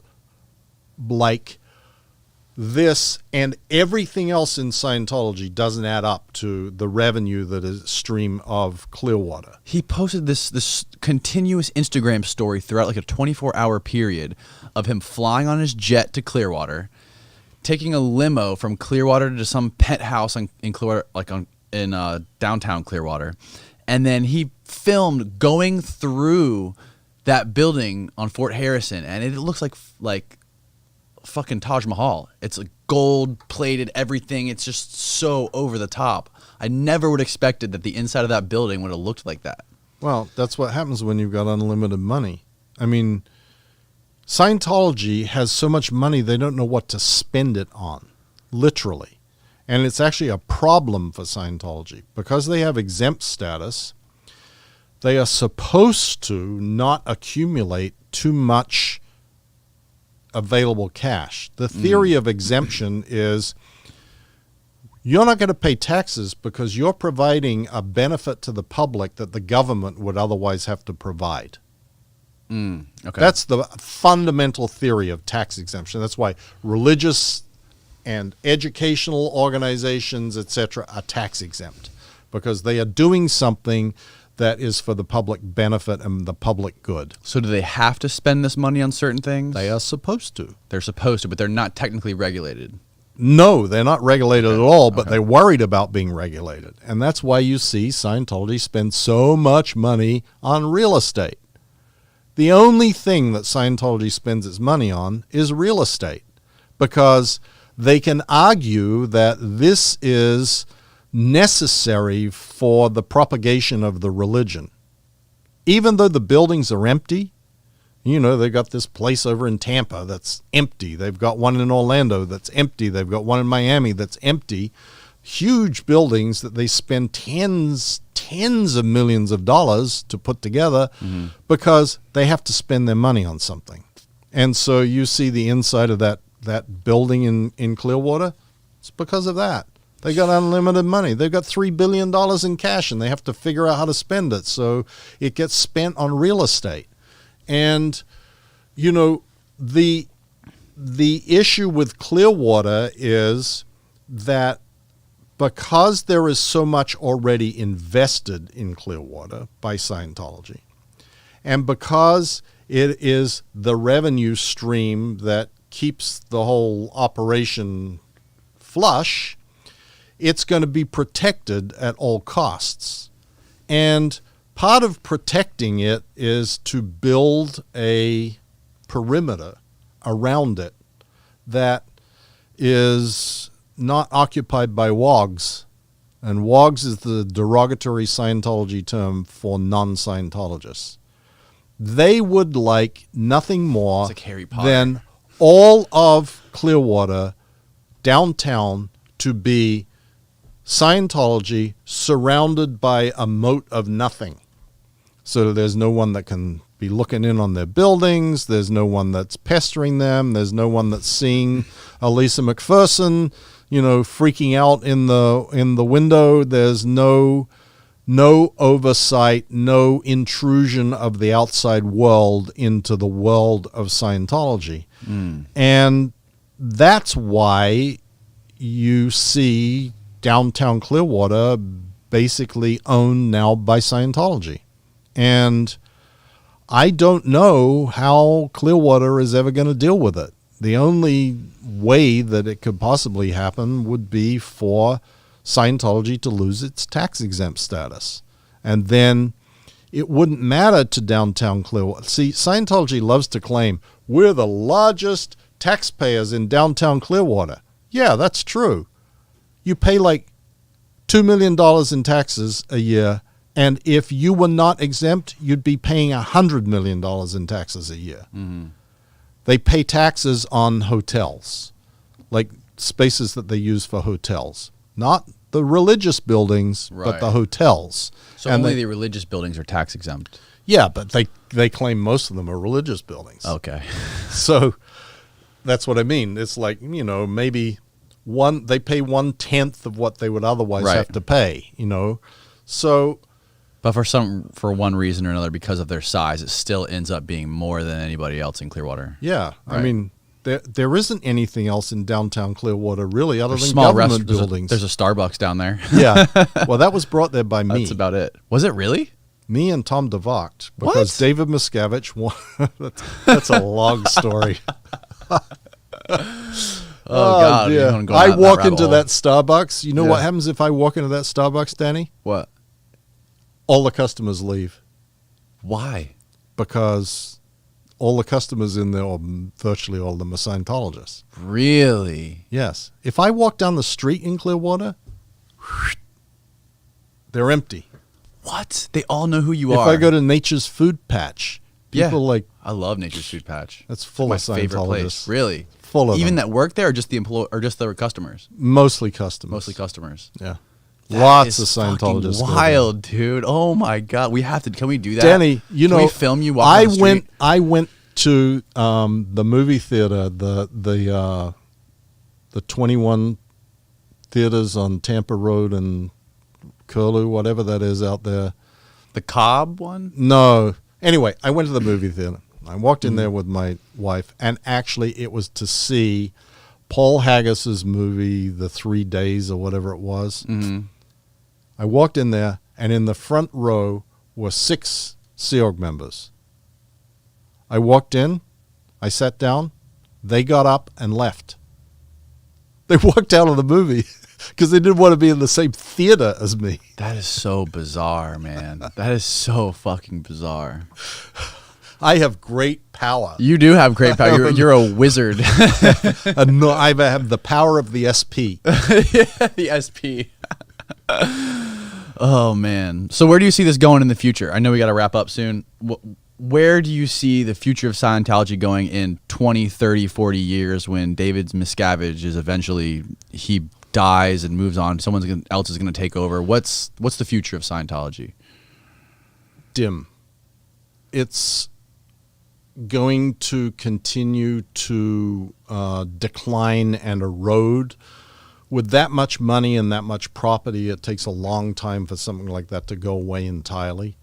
I don't think that the subject will ever totally go away, because there'll always be books and people that are like, yeah, we find this helpful and this and that. Yeah. But I think that within the next few years, there will be a revisiting of their tax-exempt status. And when that happens, that will effectively be the end, because the organization can't survive with any scrutiny of where it's spending its money. If Scientologists understood and knew how much of the money they give to Scientology gets spent to pay high-priced lawyers, private investigators, smear sites on the internet, and all the other shit that goes on, there was a lot of them that would just go, I can't participate in that. Yeah. When it's happening in the sort of abstract, they don't really know and they don't really have to look and nobody ever really tells them what's really going on, then they remain willfully ignorant. Right. Willfully But blind. as soon as the IRS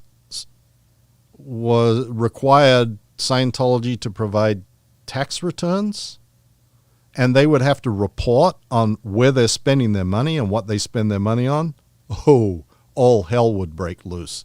Because they tell people that, you have to give us money for Hurricane blah blah or the tornadoes that just landed in Kansas City. And they tell people all over the world that you have to give us money for this because we're going to go help. And they may collect $10 million. And they will fly a film crew and 10 people there and put them in yellow shirts, have them do a little work, do a video of it, and then send it out and say, look, here's the great work that all of our people did. Now you need to give us more money so that we can do more work. If people actually saw how little of the money they have given to Scientology got spent on the things that Scientology claims it is spent on, they would stop giving money altogether. Wow.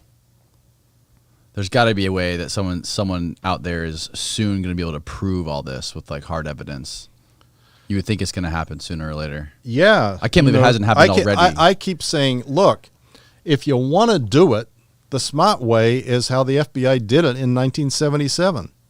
Because Scientology keeps incredible records. They keep records of everything. And you want to prove the case, go get the records. Yeah. Wow. Well, that was invigorating 2 hours. Thank you so much for doing that. Tell the people listening and watching where they can watch and listen to your new podcast and look at your website. Oh, well, Danny, the podcast is called Scientology Fair Game. It's on iHeart Podcasts, but it's available on Spotify and Apple. I mean, you can find it anywhere. Okay. My blog is called mikerendersblog.org. And then I created a website called fairgamepodcast.com, which contains documents and links to each episode of the Fair Game podcast. Okay. So when they're listening to the audio version, they can go on the website and look at all the documents that you're referencing? Correct. Awesome. Cool. Mike Rinder, thank you so much for your time. I hope to have you on again in the future. You're very welcome.